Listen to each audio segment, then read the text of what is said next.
마태복음 강의 38번째 시간 거짓 선지자들의 삼가라 라고 하는 제목으로 마태복음 7장 15절로 23절 말씀을 보도록 하겠습니다.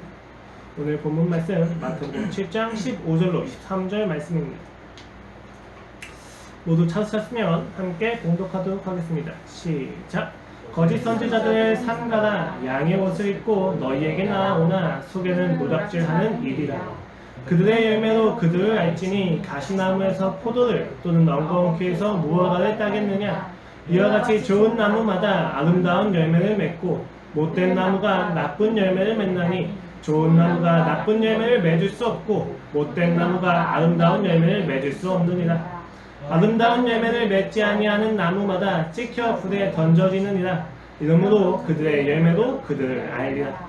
나더러 주여 주여 하는 자마다 다 천국에 들어갈 것이 아니요 다만 하늘에 계신 내 아버지의 뜻대로 행하는 자라야 들어가리라. 그날에 많은 사람이 나더러 이르되 주여 주여 우리가 주의 이름으로 선지자 노릇하며 주의 이름으로 귀신을 쫓아내며 주의 이름으로 많은 권능을 행하지 아니하였나이까 하리니 그때 내가 그들에게 밝히 말하되 내가 너희를 도무지 알지 못하니 불법을 행하는 자들아 내게서 떠나가라 하니라. 아멘. 한 법정에서 검사가 피고에게 묻습니다. 왜 죽였습니까? 이때 변호사의 반응은 어떻습니까? 자기도 그 이유가 궁금해서 같이 귀를 기울이고 있을까요? 그럴 수는 없습니다. 이때 변호사는 이렇게 이야기하겠죠. 재판관님, 이의 있습니다. 지금 검사는 유도신문을 행하고 있습니다. 그가 살인을 했다는 사실은 증명되지 않았고 그것이 본 재판의 쟁점이므로 지금 검사의 질문은 제재해야만 합니다. 라고 이야기하겠지요. 법정 영화나 법정 드라마 보면 쉽게 보실 수 있는 장면 중에 하나입니다. 이런 식으로 질문을 던지거나 상황을 조성해서 어떤 증언을 유도하는 방식을 우리는 유도신문이라고 이야기합니다. 당사자가 스스로 증거를 말하도록 이끄는 것이죠. 법정에서 유도신문이 금지되는 이유는 굉장히 간단합니다. 첫 번째는 증인이 신문자의 질문에 담긴 암시로 인해서 기억 자체가 왜곡될 수 있기 때문입니다. 그리고 두 번째는 그들의 질문에는 합의되지 않은 전제가 깔려있기 때문입니다. 이것은 사실 굉장히 흔하게 사용되어지는데 예를 들어서 계약서에 서명을 받을지 받지 않을지에 대해서 결정하지 않았는데 영업사원이 와가지고 일부러 계약서와 연필을 같이 꺼내듭니다. 그리고 나서 조금 시간이 지난 후에 물어보는 거죠. 계약을 연필로 하시나요? 계약서에는 절대 연필로 하면 안 돼요, 여러분. 알고 계셔야 되는데. 계약은 펜으로 해만 지어지면 안 되니까. 그래서 계약을 연필로 하시나요? 라고 이야기하면 바이어가 계약을 할까 말까에 대한 생각이 아니라 그래 연필로 계약하면 안 되지 라고 하는 생각을 가지게 되고 자연스럽게 볼펜을 꺼내서 서명을 하게 된다는 것입니다. 이건 역시도 유도신문의 한 방법 중에 하나입니다. 하나의 전제를 깔고 그 상대한테 대하는 것이죠. 그 상대는 계약을 할지 안 할지를 생각해야만 하는데 질문을 던지는 것을 통해서 계약을 할지 안 할지가 아니고 계약을 하는 것을 전제로 깔고 계약을 무엇으로 할까요? 라고 질문을 던지는 것을 통해서 그 상대의 주의나 그 상대의 반응을 끌어낸다는 것입니다.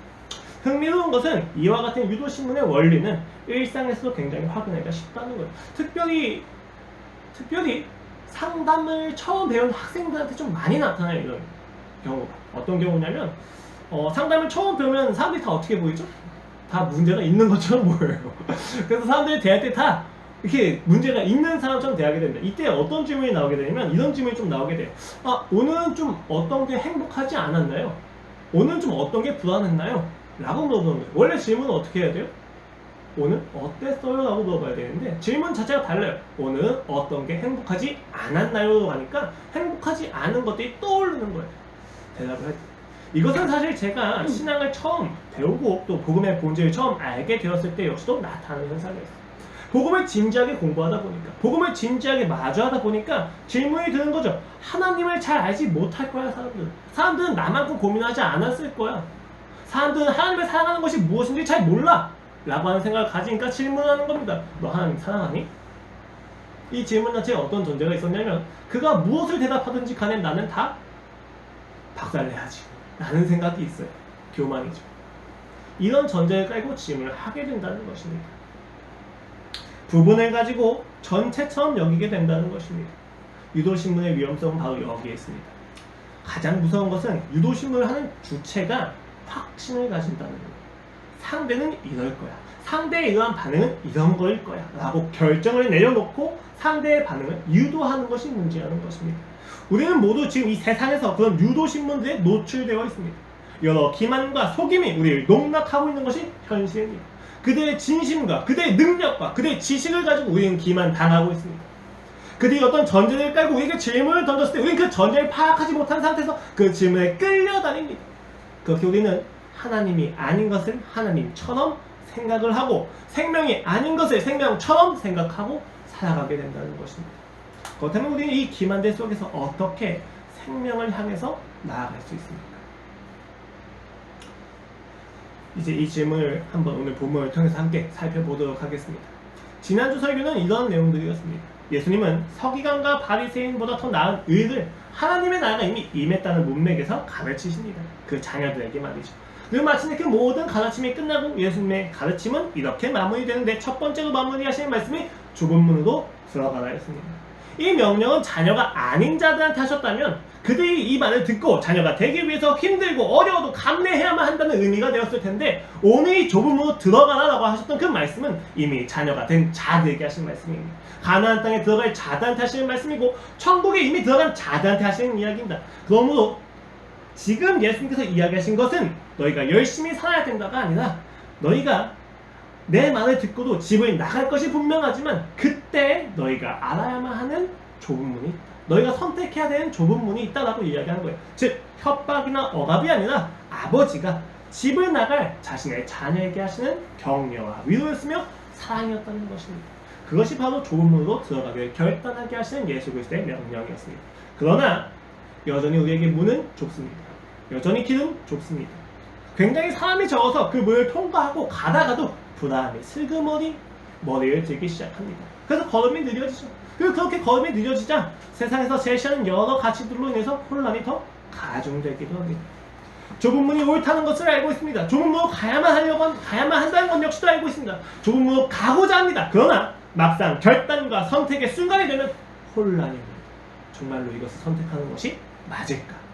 그 혼란 가운데서 어떻게 좁은 문을 선택해야만 할까?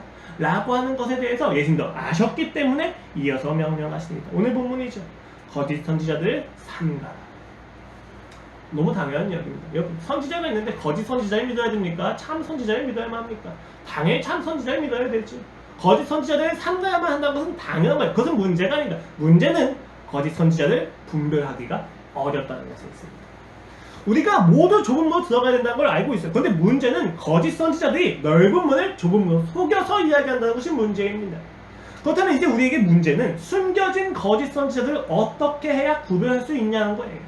오늘 본문의 대답은 나무와 열매의 비유로 제시되었습니다. 열매를 가지고만 구별할 수 있다는 거예요. 나무만 보면 무슨 나무인지 몰라요. 근데 그 나무가 맺는 열매를 보면 무슨 열매인지 알게 됩니다. 그러니까 열매를 통해서 너희가 그 나무를 분별해라. 선지자와 거짓 선지자를 분별하라라고 이야기하시는 겁니다. 그렇다면 그 열매가 무엇인가? 우리가 분별해야만 하는, 우리가 알아야만 하는 그 열매가 무엇인지를 이제 21절 이하에서 이야기합니다. 주여 주여 하는 자마다 주의 이름으로 선지자 노릇하고 귀신을 쫓고 권능을 행하는 것은 열매가 아니다라고 이야기하시는 거예요. 참된 열매가 무엇이냐? 너희가 봐야만 하는 선지자의 열매가 무엇이냐? 하늘에 계신 내 아버지의 뜻대로 행하는 자라야 한다 라고 이야기하시는 겁니다. 자, 오늘 많은 사람들이 이 본문을 보면서 이렇게 설교합니다. 열매를 잘 맺어야만 합니다.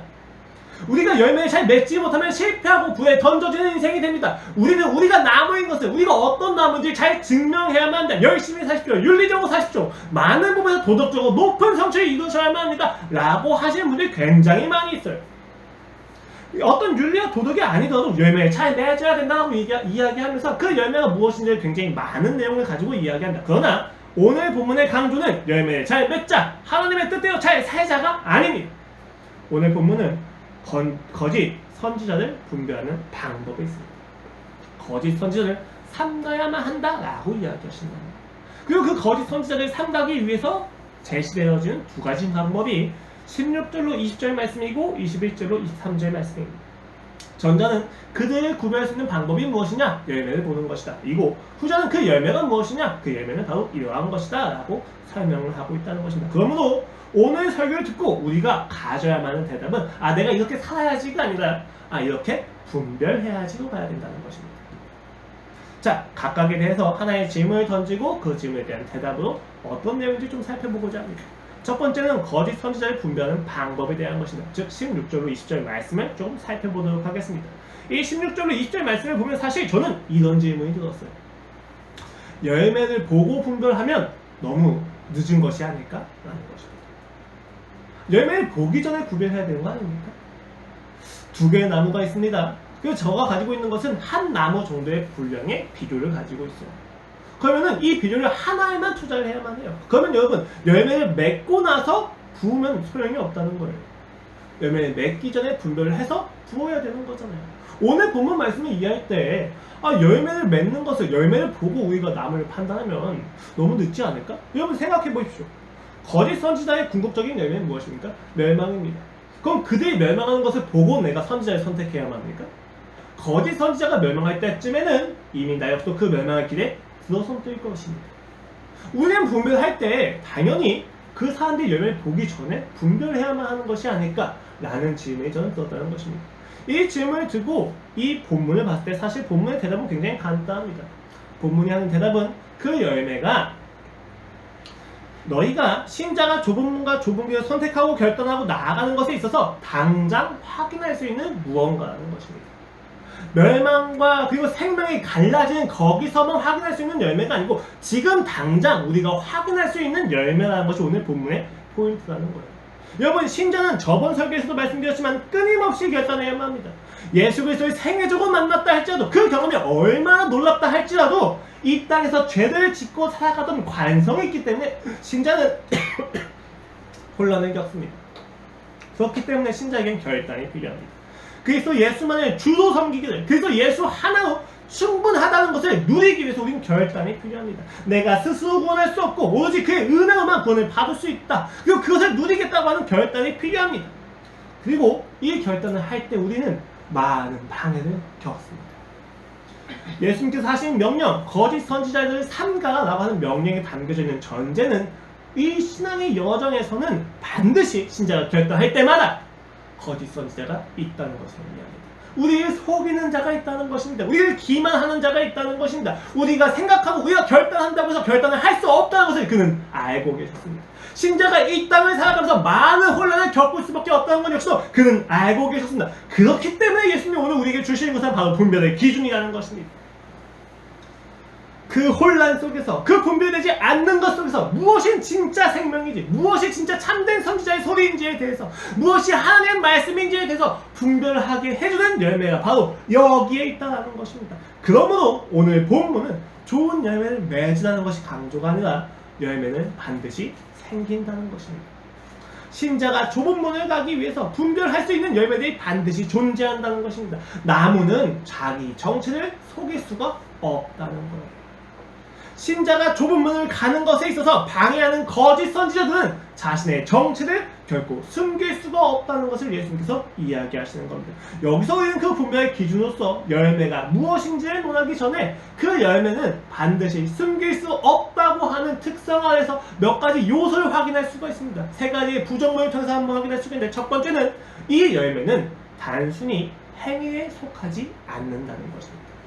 숨길 수가 없기 때문이에요. 여러분, 인간은 행위를 얼마든지 숨길 수 있습니다.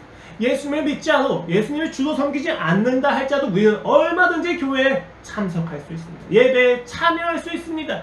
우리는 헌금을 얼마든지 낼 수 있습니다. 우리의 행위는 오늘 본문에서 이야기한 열매가 될 수 없습니다. 숨길 수 있기 때문이죠. 두 번째는 무엇입니까? 이 열매는 단순히 명분이 있다고 해서 괜찮지 않다는 것입니다. 이후 21절로 이하에서 살펴보는 것과 같이 주의 이름으로 아무리 행해도 소용이 없습니다. 하나님의 이름을 내가 걸고 내가 하나님의 소명이고 하나님의 사명이라고 내가 나아간다고 해서 그것이 우리가 분별할 수 있는 기준이 될 수 없다는 것입니다. 왜 그렇습니까? 하나님을 믿지 않아도 하나님을 이야기할 수 있습니다. 하나님을 알지 않아도 내가 생각하는 하나님을 우리는 얼마든지 믿을 수 있기 때문입니다. 세 번째는 진정성이 분별의 기준이 될 수 없다는 것입니다. 여러분, 거짓 선지자들이 가지고 있는 굉장히 치명적인 것은, 우리에게 굉장히 치명적인 부분은 거짓 선지자들이 우리를 속이려고 작심한 것이 아니라 그들 역시도 진심을 가지고 그것이 사실이라고 믿고 있다는 것입니다. 예루살렘이, 이스라엘이 결국 팔려나갈 것이고 멸망할 것이다라는 예언을 하고 있던 예레미야 선지자에게 맞서는 거짓 선지자들의 메시지는 무엇이었습니까? 평안하다 평안하다 평안하다 예루살렘이요. 그들은 그것을 진심으로 믿었습니다. 다윗 왕권에 그리고 하나님이 이 예루살렘 성전을 지키시는 것에 대해서 히스기야를 통해서 그들은 보았던 거예요. 하나님이 이 혈통과 이 맥락과 그리고 이 성전을 반드시 지키시겠구나. 결코 이방 나라에 무너지지 않는구나 라고 하는 확신과 진정성이 있었다는 것입니다. 그러나 그 진정성이 그 예루살렘을 지키지를 못했습니다. 우리는 이 사실을 알고 있어야만 합니다. 우리가 앞으로 살아가는 것에 있어서 좁은 문과 좁은 길을 가는 것에 있어서 우리가 분별해야 되는 말씀이 있습니다. 그런데 이 말씀을 분별할 때의 기준은 무엇입니까? 행위가 아닙니다. 명분이 아닙니다. 진정성이 아닙니다. 다른 것이 있다는 거예요. 우리가 우리의 삶에서 하나님의 뜻을 분별하는 건 역시도 마찬가지입니다. 주여 내가 이 행위를 했으니까 살 수 있지 않습니까? 주여 난 이런 명분과 이런 진정성이 있으니 내가 하나님의 자녀이지 않습니까는 모두 열매가 아닙니다. 그것은 인간의 노력일 뿐이라는 것입니다. 오늘 이렇게 서술한 부정 문제는 공통점이 간단하게 있습니다. 무엇입니까? 예수님이 말씀하신 열매는 전적으로 대상을 의존한다는 것입니다. 오늘 부정문을 통해서 이야기했던 열매, 행위와 명분과 진정성은 그 대상이 누구든지 간에 상관이 없어요. 내가 내는 노력과 열심일 거다. 지금 이 이야기에서의 열매는 행위와 그 명분과 진정성은 예수님이 아니라 삼일째 하나님이 아니라도 알라여도 부처여도 나아다니는 스파게티 괴물이어도 얼마든지 할 수 있는 열매들이라는 거예요. 그러므로 이것은 그것이 참된 생명과 진리인지에 대한 분별의 기준이 될 수 없다는 것입니다. 오늘 예수님이 이야기하신 열매는 참 하나님을 믿어야만 나타날 수 있는 열매입니다. 참 하나님이 나의 대상일 때만 나타나는 열매라는 것을 오늘 본문은 이야기하고 있다는 거예요. 그렇다면 그 열매는 도대체 무엇입니까? 참 하나님을 믿는 자가 가지는 열매 그리고 거짓된 하나님을 믿는 자가 가지는 열매는 무슨 차이가 있다는 것입니까? 이 질문을 한번 풀어봅시다. 오늘 본문은 먼저 정확히 이야기합니다. 21절 말씀입니다. 나도 주여 주여 하는 자마다 다 천국에 들어갈 것이 아니오 다만 하늘에 계신 내 아버지의 뜻대로 행하는 자라야 들어가니라. 주여 주여 하는 자마다 천국에 들어갈 것이 아니라고 이야기합니다. 주님의 이름을 부르짖는다는 것은 참을 분별할 수 있는 열매가 될 수 없다는 것을 의미하며 본문은 이어서 주여 주여 하는 것이 무엇인지 이야기합니다. 22절 말씀이죠. 그날에 많은 사람이 나더러 이르되 주여 주여 우리가 주의 이름으로 선지자 노릇하면 주여 주여 주의 이름으로 귀신을 쫓아내면 주의 이름으로 많은 권능을 행하지 아니하나이까 하리니. 주의 이름으로 선지자 노릇을 하고 주의 이름으로 귀신을 쫓아내고 주의 이름으로 많은 권능을 행하는 것은 예수님이 보실 때 참된 열매가 아니다라고 이야기하시는 겁니다. 이것은 당시 마태복음의 청중들에게 굉장히 충격적인 사실이에요. 사도행전 2장 21절과 로마서 10장 13절에서는 이미 기록된 바 누구든지 주의 이름을 부르는 자는 구원을 얻으리라고 명시되어 있습니다. 이 이야기는 마태복음 청중 그러니까 즉 초대교회 때 이미 보편하게 그러니까 일반화된 사실이에요. 주의 이름을 부르짖으면 우리가 구원을 받을 수 있구나 라고 그들은 다 생각을 하고 있었고 그렇게 배웠다는 것입니다. 은혜의 선포였습니다. 자격이 상관없었다는 거예요. 성별도 나이도 직업도 어떤 자인지에 대한 어떤 죄를 지었는지도 차별될 수 없었다는 거예요. 이름을 부르짖기만 하면 구원을 받을 수 있다고 하는 은혜가 있었는데 지금 마태는 그것이 아니라고 이야기합니다. 이것은 주의 이름으로 하는 것이 잘못되었다는 것이 아니죠. 사도행전과 로마서의 말씀이 틀렸다는 것이 아니라 지금 현재 마태복음의 청중들 즉 율법주의 유대교 그리스도인들이 주의 이름으로 하는 것을 잘못 이해하고 있다는 것입니다. 주의 이름으로 주의 이름을 부르짖는다는 것이 무엇인지 그들이 잘 이해하지 못하고 있다는 거예요.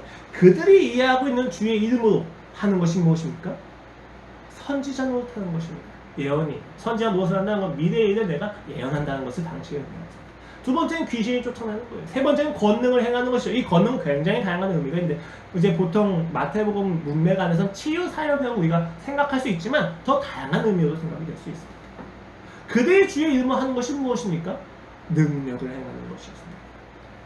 사람들이 감히 하지 못하는 것, 사람들보다 더 우월한 능력이 있다는 것을 뽐내는 것이 그들이 주의 이름으로 하는 것이라고 생각했다는 것입니다. 물론 당시에 누군가의 이름을 빌린다는 것은 그 이름의 주인이 가진 권세를 대리한다는 측면에서 맞습니다. 능력이 필요한 것이 맞습니다. 주의 이름으로 능력을 행할 수 있는 것이 맞습니다. 그러나 주의 이름으로 행해야만 하는 진정한 권세가 귀신을 쫓아내는 것이나 권능을 행하는 것이나 선지자 노릇하는 것이 아니라는 것이 중요하다는 거예요. 본질이 그게 아니라는 거예요. 물론 그 부분도 있지만 그것이 주의 이름으로 하는 본질이 아니라는 것을 오늘 예수님이 이렇게 지적하십니다. 불법을 행하는 자다 내게서 떠나가라.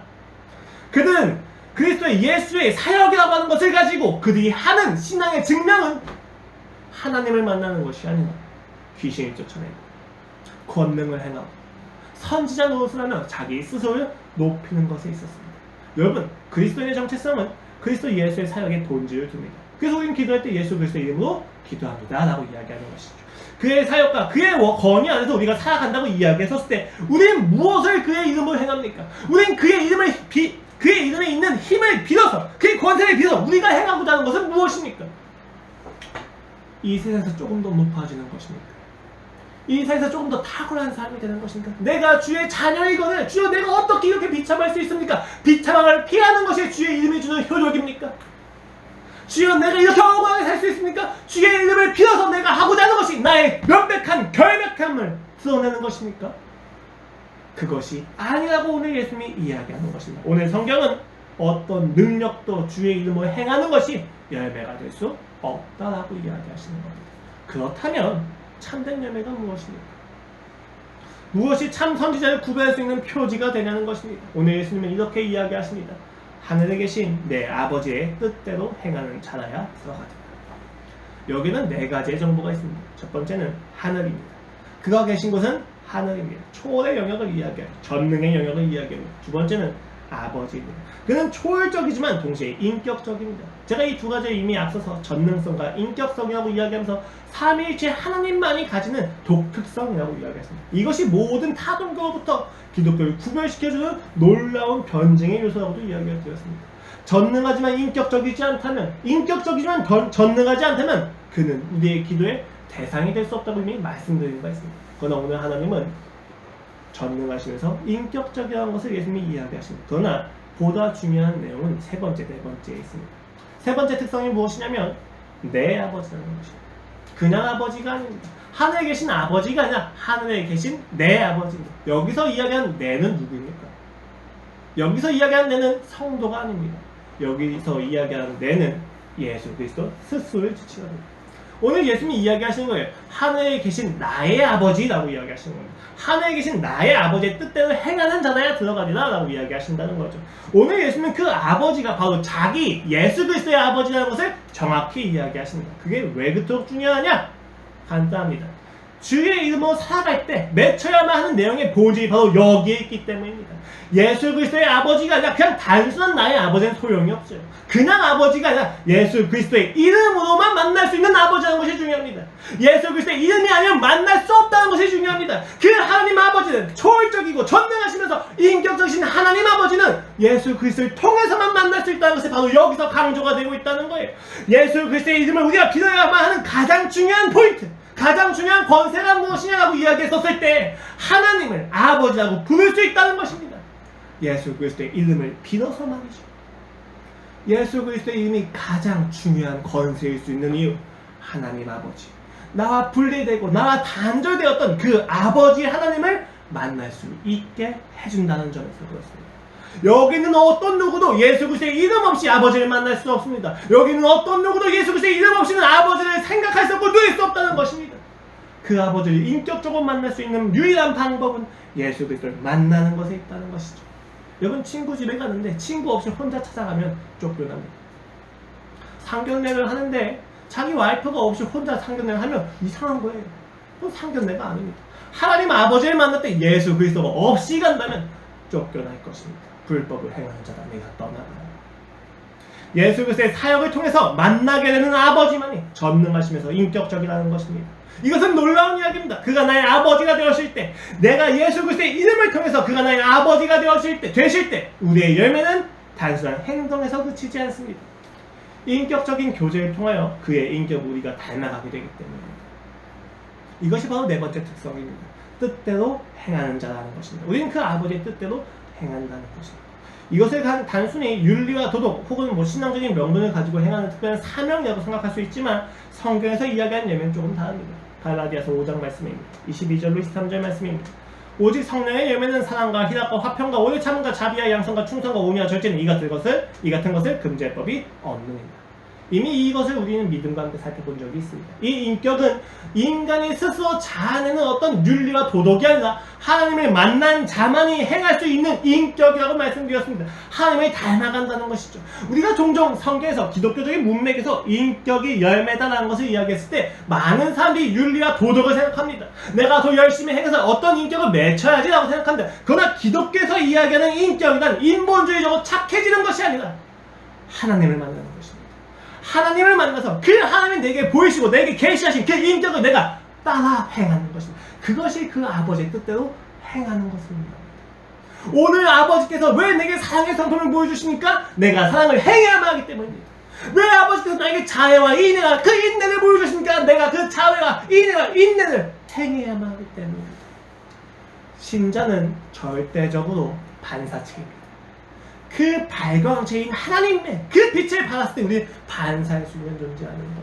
그 하나님이 없이 우리가 반사할 수 있는, 우리가 낼 수 있는 빛은 전혀 없습니다. 오늘 여러분이 행하셔야만 하는 하나님의 뜻은 오늘 여러분이 경험하신 하나님의 인격이어야만 한다는 것을 의미합니다. 그래서 에베소서 3장에서는 이렇게 이야기합니다. 14절 이하의 말씀입니다.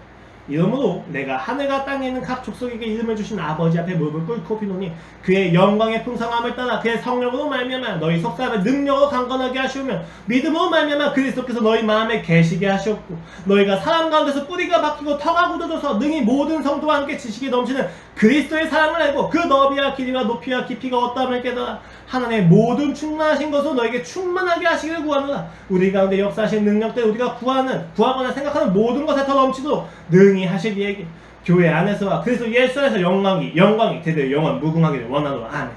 신자가 구원받은 목적이 무엇입니까? 하나님을 알고 사랑하는 것에서 더 잘한다는 것입니다. 그 높이와 깊이와 길이와 너비를 더 깊이 알아간다는 것, 그것이 바로 신자가 구원받은 목적이라는 것입니다. 여러분이 하나님의 뜻대로 행해야 된다라고 이야기했었을 때 나타나면 하는 것이 무엇입니까? 오늘 여러분에게 말씀하신 하나님을 아셔야 한다는 것입니다. 그 주님을 만나야만 한다는 것입니다. 그것이 바로 열매의 본질이라고 이야기하고 있습니다. 오늘 본문은 거짓 선지자들 삼가라라고 이야기하고 있습니다. 조심하라는 것이죠. 여러분, 선지자는 프로페테스라고 해서 문자적으로 미리 말하는 사람이라고 이야기되었지만 문화적으로는 난해한 언어의 해석자라고 하는 종교적인 의미 역시도 가집니다. 성경적으로는 정확히 하나님과의 소통을 통해서 그 계시를 우리에게 말하는 사람이 바로 선지자입니다. 그럼 거짓 선지자는 무엇입니까? 하나님의 말씀을 말하는 듯 하지만 하나님이 아닌 사람을 우리는 거짓 선지자라고 이야기합니다. 미래를 말하는 것이 선지자가 아니라 하나님의 말씀, 하나님의 마음을 선포하는 것이 선지자이기 때문에 거짓 선지자는 하나님이 아닌 것을 하나님인 것처럼 속이는 자들을 의미합니다. 좁게는 신앙이 아닌 것을 신앙으로 속이는 자들이고 넓게는 생명이 아닌 것을 생명으로 속이는 자들이 바로 거짓 선지자라고 이야기합니다. 그래서 성경 안에서는 이 거짓 선지자가 이단과 결부되기도 하고 그냥 단순히 다른 종교의 마술사와 결부되기도 하고 말세의 문맥에서 우상을 숭배하게 하거나 하나님이 아닌 것을 하나님을 속이는 자들 우리가 다 거짓 선지자라고 신약에서 이야기합니다. 흥미로운 것은 그들이 처음부터 속이려고 하는 것이 아니라 그들 역시도 속아서 그 거짓을 진심으로 진정성 있게 믿고 있다는 것이 문제이죠. 그렇다면 그 믿는 대상이 거짓 하나님일 때 그들의 삶에서 나타나는 열매는 무엇입니까? 그것이 바로 능력의 탁월함과 높음입니다. 하나님이 아닌 것을 믿는 자들이 가진 자기 확신 속에서 그들은 사랑을 행하지만 폭력을 행합니다. 그들은 자애를 베푼다고 하지만 자애가 아니라 분열을 더 재촉한다는 것입니다.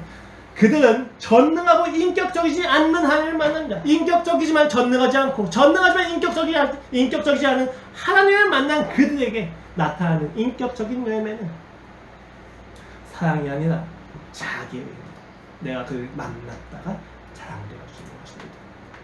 그것을 베드로후서 2장에서는 이렇게 이야기합니다. 그러나 백성 가운데 또한 거짓 선지자들이 일어났으니 이와 같이 너희 중에도 거짓 선생들이 있으리라. 그들을 멸망하게 할 이단을 가만히 끌어들여 자기들이 사신주를 부인하고 임박한 멸망을 스스로 취한 자들 여럿이 그들의 호색하는 것을 따르리니 이로 말미암아 진리의 도가 비방을 받을 것이요 그들이 탐심으로서 지어낸 말을 가지고 너희로 이득을 삼으니 그들의 심판은 옛적부터 지체하지 아니하며 그들의 멸망은 잠들지 아니하며 호색하고 탐심으로 말하시어 이득을 삼습니다. 이웃을 인격으로 보지 않고 성적 해소에 성적 욕구의 해소 수단으로 보게 될 수밖에 없고 이윤을 위한 수단으로 삼을 수밖에 없는 게 거짓 선지자들의 열매입니다.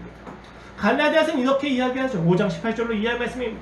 너희가 만일 성령에 인도하시는 바가 되면 율법 아래에 있지 아니하리라. 육체의 일은 분명하니 곧 음행과 더러운 것과 호색과 우상숭배와 주술과 원수 맺는 것과 분쟁과 시기와 분냄과 당짓는 것과 분열함과 이단과 투기와 술취함과 방탕함과 또 그와 같은 것들이라. 전에 너에게 경계한 것 같이 경계하노니 이런 일을 하는 자들은 하나님의 나라를 유혹을 받지 못할 것이다. 하나님이 아닌 것을 하나님으로 삼고 있는 자들의 열매가 무엇입니까? 아, 윤리적으로 살지 못하는구나가 아니에요. 그들이 가지고 있는 모든 윤리와 도덕이 낳는 열매가 결국 분열과 당파짓는 것과 은행과 더러운 것과 호색이라는 것입니다. 그들이 자신들의 생명이라고 여기는 것들이 가져오는 그들의 열매가 무엇이냐? 자신들의 육체를 더럽히는 것이며 그 이웃을 사랑하지 못하고 사랑이라고 하는 명분 안에서 폭력을 해서 분열을 만들어낸다는 것에 있습니다. 그들의 열매는 너무 명확합니다. 하나님을 닮지 않습니다. 하나님은 삼위일체 하나님이시죠. 연합이 해체합니다. 그들이 이야기하는 모든 명분과 진정성의 열매가 무엇이냐? 분열과 아픔과 죽음이라는 것입니다. 왜 그렇습니까? 그들이 하나님을 닮지 못하기 때문입니다. 인격적인 감안을 통해서 하나님을 알아야 하는데 그들은 하나님을 황홀경전에서 신비한 존재로 느낄 수 있을지 모르지만 하나님을 인격적으로 만나서 인격적으로 항복할 수는 없다는 것입니다. 단 한 가지 이유입니다. 예수 그리스도를 통해서 하나님을 만나지 못했기 때문입니다. 예수님을 통하여서 하나님을 만나지 못한 자들의 결과는 거짓입니다. 예수 그리스도의 십자가에 통과하지 않은 모든 하나님은 아버지가 될 수 없습니다. 우리가 생각하는 하나님이 그냥 단순히 재판관에 불과하다면, 우리가 생각하는 하나님이 무서운 존재에 불과하다면 오늘 여러분이 생각하신 그 문은 넓은 문입니다. 좁은 문이 아니에요. 예수 그리스도의 십자가에 보여있지 않고 묻어있지 않는 문을 지났다면 우리는 하나님을 아버지로 여길 수가 없습니다. 왜 나의 하나님이 이토록 냉정하며 무심하며 이토록 폭력적인가? 간단합니다. 오늘 여러분이 지나가신 문이 그 길이 좁은 문과 길이 아니기 때문이에요. 예수 그리스도를 만나지 못했기 때문입니다. 하나님을 하나님으로 하려면 예수 그리스도께서 나를 어떻게 사랑하셨는지를 알아야만 한다는 것입니다. 이것을 알지 못하면 우리에게 나타나는 모든 열매는 폭력입니다. 세상을 살면서 죽음에 대한 유혹을 느끼십니까? 세상을 살면서 탐심과 음행과 분열에 대한 욕구를 느끼십니까? 정의를 지탱한다는 그 논리 안에서 명분 안에서 모든 것을 분열하고 모든 것을 죽이면서 혼자 고독하게 높아진 것을 원하십니까? 열매가 여러분이 무엇을 믿고 있는지를 보여줍니다. 내 안에 있는 그 성품의 열매가 내가 지금 어떤 하나님을 바라보고 있는지를 이야기해 준다는 것입니다. 정확히 분별해야 합니다. 오늘 예수님은 거짓 선지자들을 향해서 말씀하십니다. 불법을 행하는 자들아 내게서 떠나가라. 신앙이 아닌 것을 신앙을 여기는 자들에게 예수님은 불법을 이야기하십니다. 왜 그렇습니까? 예수님의 이름을 가지고 행해야만 하는 것은 하나님 아버지를 만나는 것인데 그들은 그 이름을 가지고 귀신을 쫓고 권능을 행하고 선지자 노릇하는 것에 만족했기 때문입니다. 불법입니다. 나라를 지키라고 총을 줬는데 그 총을 가지고 그 나라에 있는 백성들 쏴 죽이는 거예요. 불법이라는 것입니다. 너희가 왜 나의 이름을 가지고 하나님 아버지를 만나지 않고 너희 자신을 높이고 있니? 라고 예수님이 물어보시는 겁니다. 그들은 그것이 무은이라고 생각했습니다. 굉장히 재밌죠. 그들이 하는 핑계는 다 그렇습니다. 하나님 아버지가 이상한 거예요. 아니에요. 여러분 정확히 이야기했지만 하나님 아버지가 이상한 것이 아니라 그 하나님 아버지를 예수님을 통해서 만나지 않았기 때문에 생기는 문제입니다. 예수님을 통하지 않으면 우리는 모두 불법자입니다. 그럼 쫓겨날 수밖에 없다는 거예요. 십자가를 거치지 않고 만난 하나님은 아버지일 수가 없다는 거예요. 왜요? 그 십자가에 하나님의 아버지 되신 사랑이 맺혀져 있기 때문에 그 십자가에 하나님의 하나님 되신 모든 전능이 들어가 있기 때문입니다. 제가 가끔 말씀드리잖아요. 기독교에서의 가장 큰 기적은 나를 그가 사랑하셨다는 것입니다. 사랑할 수 없는 나를 사랑하신 것이 가장 큰 기적이라고 말씀드렸죠. 십자가가 아니면 이것을 확인할 수 있는 방법이 없습니다. 여러분이 십자가가 아니면 하나님이 선하시다는 사실 결코 믿을 수 없습니다. 십자가가 아니면 하나님이 전능하시다는 사실 결코 믿을 수 없습니다. 이 세상에서 나타나는 모든 불법과 모든 행악과 모든 죽음의 열매들을 보십시오. 어떻게 여러분이 하나님을 믿을 수 있습니까? 인간의 의지와 인간의 이상과 인간의 이해를 가지고는 믿을 수 없는 그 하나님을 아버지로 믿을 수 있는 유일한 길은 십자가에 담겨진 예수 그리스도의 보혈을 마주하는 것에 있다는 것입니다. 그곳에서만 우리는 하나님을 아버지로 불법이 아니게 말할 수 있다는 것입니다. 이것을 마태복음 24장에서 이렇게 이야기합니다. 마지막 때에 대해서 예수님이 경고하시면서 이렇게 이야기하십니다. 10절입니다. 그때 많은 사람이 실족하게 되어 서로 잡아주고 서로 미워하겠으며 거짓 선지자가 많이 일어나서 많은 사람을 미혹하겠으며 불법이 성함은 많은 사람의 사랑이 식어지고 거짓 선지자, 미혹, 불법, 그리고 사랑이 식어진다고 이야기합니다. 당연합니다. 왜요? 신자가 참된 하나님을 만난 명확한 열매는 사랑이 있기 때문에 하나님이 사랑이시기 때문입니다. 사랑이신 하나님을 만난 열매는 당연히 사랑이 있습니다. 사랑은 반응입니다. 가장 아름다운 것을 본 것에 대한 반응이 바로 사랑입니다. 그를 닮아갈 때 우리가 나타낼 많은 인격의 열매는 바로 사랑입니다. 그래서 이 사랑을 갈라디아에서는 9가지 열매를 풀어서 이야기했다는 거예요. 이미 말씀을 드렸었잖아요. 모두 사랑에 대한 서술이라는 것입니다. 하나님에 대한 인간의 반응, 그것이 바로 사랑이라는 것입니다. 신앙이 아닌 것을 신앙으로 주장하고 생명이 아닌 것을 생명으로 주장하게 하는 모든 거짓 선지자들은 사랑이 없습니다. 그들의 명분에는 진실은 있을지 모르지만 사실은 있을지 모르지만 그 진실과 사실을 생명으로 이끌어가는 사랑이 없습니다. 죽음이 가득합니다. 오늘날에 이런 많은 가치들이 있어서 진리라고 이야기합니다. 여러분, 거짓 선지자들은 단순히 목회자나 교주만 이야기하는 게 아니에요. 여기서 함의하고 있는 그 의미는 세상의 모든 가치, 나를 미혹시키는 모든 영역들도 포함합니다. 하나님을 배제한 상태에서 심리학, 하나님을 배제한 철학, 하나님을 배제한 과학 모두 우리에게 거짓 선지자가 될 수 있다는 것을 알고 있어야 합니다. 혼란스러운 거죠. 좁은 문과 좁은 길이 점점 멀어지는 것처럼 느껴집니다. 그리스도 예수 살기에는 내 능력이 너무 탁월해 보입니다. 내 능력이 너무 필요해 보입니다. 예수님을 살지 않아도 되는 것처럼 보입니다. 내 능력으로 충분히 살 수 있는 것처럼 느껴져서 우리는 애써서 열심히 살아가려고 노력하게 됩니다. 그러나 이미 속고 있습니다. 왜요? 그 모든 삶의 열매에는 사랑이 없기 때문입니다. 여러분, 잘 생각해 보십시오. 아까 말씀드렸듯이 열매는 반응입니다. 그 반응이라는 걸 생각했을 때 여러분, 간단해요. 그 사람과 그 사람이 정말 진실한 사람인지 아닌지는 그 사람을 보고도 알 수 있지만 그 사람과 대화하는 나의 마음에 나타나는 열매를 보고도 알 수 있습니다. 이야기하면 할수록 예수 그리스도에 대한 사랑이 없어진다면, 그것을 공부하면 할수록 내가 높아진다면, 내가 알면 할수록 세상에 대한 정죄가 높아지고 사랑이 없어진다면 그것은 모두 거짓 선지자입니다. 예수님을 통해서 하나님의 길을 이끄는 게 아닌 거예요.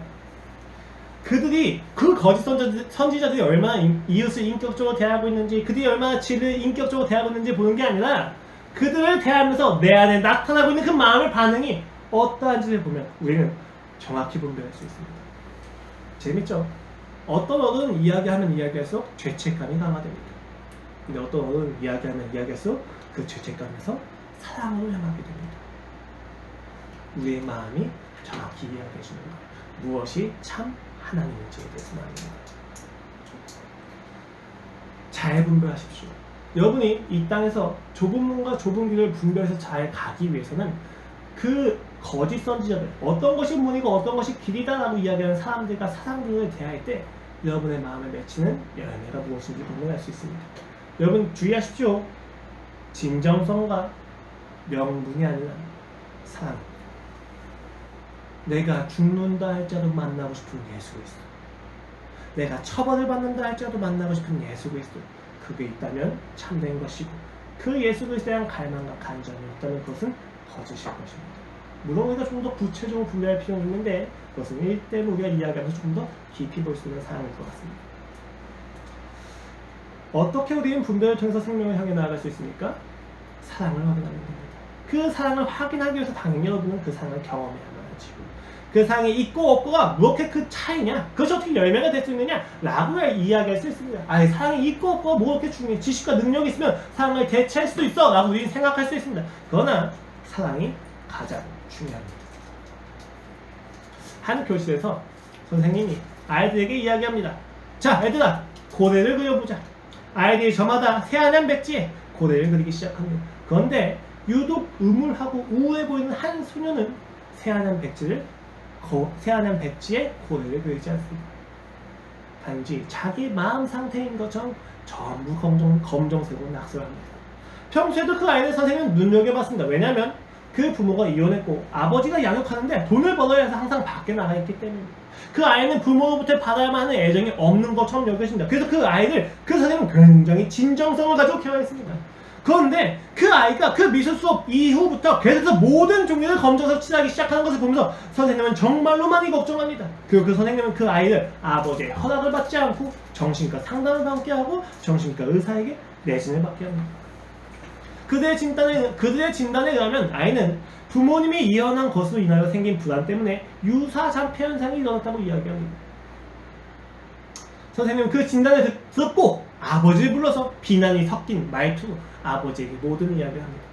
부모님과의 애착 관계가 없어서 아버님이 함께 해주지 못해서 이 아이에게 지금 유사자폐 현상이 일어나고 있는 거예요 라고 이야기합니다. 아버지가 모든 것을 듣고 아이를 부릅니다. 그리고 그 순간에도 검정색으로 모든 종이를 채우고 있는 그 아이를 아버지는 부릅니다. 눈을 마주치려고 하지만 눈을 마주치지 않기에 아버지가 잠시 손을 잡고 기다리면서 물어봅니다. 그제서야 아이는 아버지를 봅니다. 이때 아버지가 묻습니다. 무엇이라고 물을까요? 야, 너 왜 그렇게 불안하냐? 야, 너 아버지가 믿냐? 너 엄마가 보고 싶니? 내가 너랑 그렇게 같이 한 시간이 부족했니? 가 아니라 아버지는 묻습니다. 무엇을 그리고 있니? 아이가 대답합니다. 아빠 저 고래 그리고 있어요. 아버지가 그 이야기를 듣고 아이가 그려놓은 모든 검정색 종이를 다 가져다 체육관에 펴봅니다. 자세히 보니까 하얀색 여백이 있네요. 그 여백을 맞춰서 그려보니 수백 장이 넘는 그 종이를 다 맞춰보니 고래가 나옵니다. 왜 선생님은 그 아이가 그린 고래를 보지 못했습니까? 편견이죠. 전쟁 유도신문입니다. 지식과 능력은 있지만 그 아이가 진정 무엇을 하고 있는지에 대한 관심이 없습니다. 어떤 생각을 하고 있는지에 대한 관심이 없습니다. 그 탁월하다고 하는 정신과 의사는 왜 그 고래 그림을 보지 못했습니까? 자기의 편견과 자신의 지식에 갇혀서 그 아이를 보고 있었기 때문입니다. 그들에게 이 아이는 문제에 받게 되지 않아요. 해결해야만 하는 수단인 거죠. 그러나 아버지에게 이 아이는 문제가 아니었습니다. 딱 한 가지 질문이었으면 돼요. 무엇을 그리고 있는가? 이 질문을 하기 위해서 필요한 건 상상력이 아닙니다. 지식이 아니에요. 이 질문을 하기 위해서 필요한 건 사랑입니다. 이 아이를 문제로 여기지 않고 이 아이를 아이 그대로 보는 사랑이 필요하다는 것. 여러분, 사랑이 왜 그토록 중요합니까? 사랑이 상대를 인격적으로 대하는 유일한 수단이기 때문입니다. 우리는 굉장히 많은 경우 하나님 그리고 내 주변에 있는 이웃을 비인격적으로 대합니다. 그가 무엇을 생각하는지 상관이 없습니다. 이건 저도 마찬가지예요. 이야기를 하다 보면 어떤 문제를 결정짓고 해결을 위해서 접근을 하게 됩니다. 무너져야 돼요. 사랑이 아닙니다. 상대가 내는 그 말에 담겨진 진짜 필요한 하나님의 다루심을 보지 못한다면 우리는 어떤 누구도 사랑할 수 없다는 것입니다.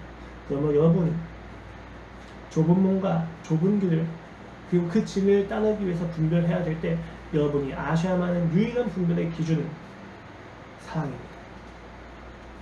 그에게 사랑이 있는지 보십시오.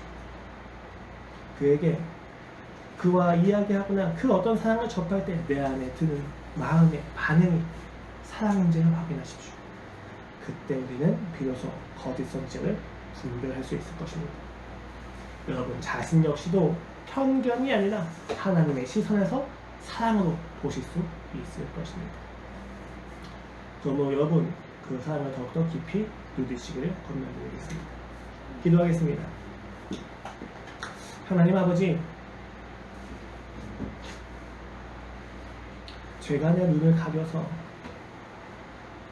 보이지 않습니다. 모두 해결해야만 하는 문제처럼 여겨집니다. 책임이 지어집니다. 그러나 주님, 신앙은 문제를 해결하는 것이 아니라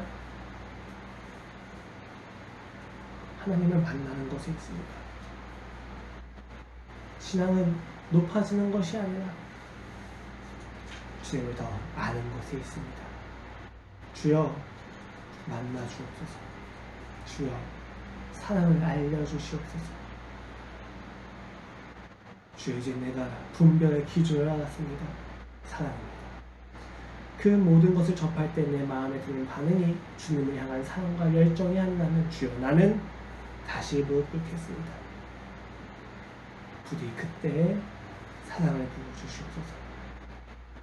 감사하며 예수 그리스도 이름으로 기도드렸습니다.